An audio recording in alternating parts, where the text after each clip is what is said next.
नमस्कार दोस्तों, आज मैं आपको विजया एकादशी व्रत में सुनी जाने वाली गणेश भगवान की कहानी सुनाने जा रही हूँ। प्रेम से बोलिए गणेश भगवान की जय हो, विष्णु भगवान की जय हो। एक समय की बात है, एक गांव में एक बुढ़िया माई अपने परिवार के साथ रहती थी। बुढ़िया माई विष्णु भगवान की परम भक्त थी। वह हमेशा दोनों पक्षों की एकादशियों का व्रत करती और कथा सुनती थी।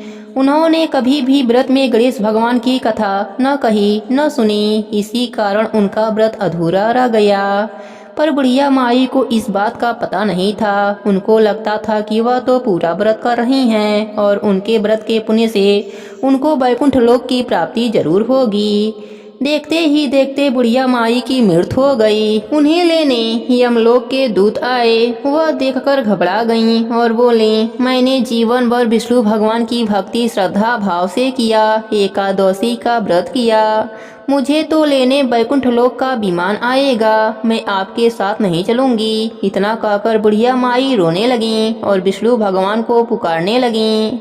विष्णु भगवान गरुड़ पर सवार होकर बुढ़िया माई के पास आए और बोले, बुढ़िया माई, तूने तो पूरी श्रद्धा से व्रत किया, पर तुमने व्रत में कभी भी गणेश भगवान की कथा न कही न सुनी। इसी कारण से तेरा व्रत अधूरा है। बुढ़िया माई विष्णु भगवान से जीवन दान मांगने लगी ताकि वह एकादशी का व्रत करके उसका पूरा पुण्य प्राप्त कर सके। इस प्रकार बुढ़िया माई को विष्णु भगवान ने 2 साल के लिए फिर जीवित कर दिया।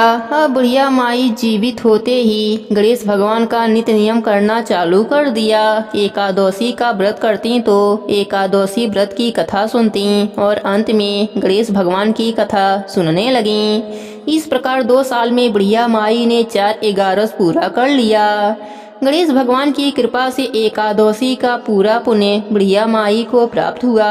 बुढ़िया माई की तपस्या से गणेश भगवान प्रसन्न हुए और बुढ़िया माई के सामने प्रकट होकर बोले, बुढ़िया माई, तुमने मेरे नित्य नियम के साथ ही व्रत में श्रद्धा पूर्वक कथा सुनी है, इसलिए मैं तुम पर अत्यंत प्रसन्न हूँ। मैं तुम्हें आशीर्वाद देता हूँ कि जब तक यह पृथ्वी रहेगी तब तक तुम्हारे इस तपस्या का गुणगान लोग करते रहेंगे। साथ ही एकादशी व्रत में तुम्हारी इस भक्ति की कथा को जो भी मनुष्य प्रेम पूर्वक सुनेगा उसको व्रत का संपूर्ण फल प्राप्त होगा।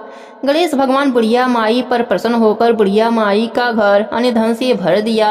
साथ ही रिद्धि सिद्धि का वास करके अंतर ध्यान हो गए। 2 साल बीतने पर बुढ़िया माई की मृत्यु हुई। इस बार उन्हें लेने वैकुंठ लोक का विमान आया। बुढ़िया माई को पूरे मान सम्मान के साथ वैकुंठ लोक ले जाया गया।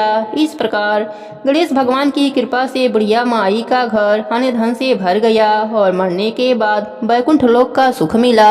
हे गणेश जी महाराज, जैसे आपने बुढ़िया माई पर प्रसन्न हुए, बुढ़िया माई के व्रत को पूर्ण किया, उसके घर को अन्य धन से भर दिया, वैसे ही एकादशी व्रत करने वालों को भी पूरा फल देकर उनका घर अन्य धन से भर देना। कहानी अधूरी हो तो पूरी करना, पूरी हो तो मान रखना। प्रेम से बोलिए गणेश भगवान की जय हो, विष्णु भगवान की जय हो।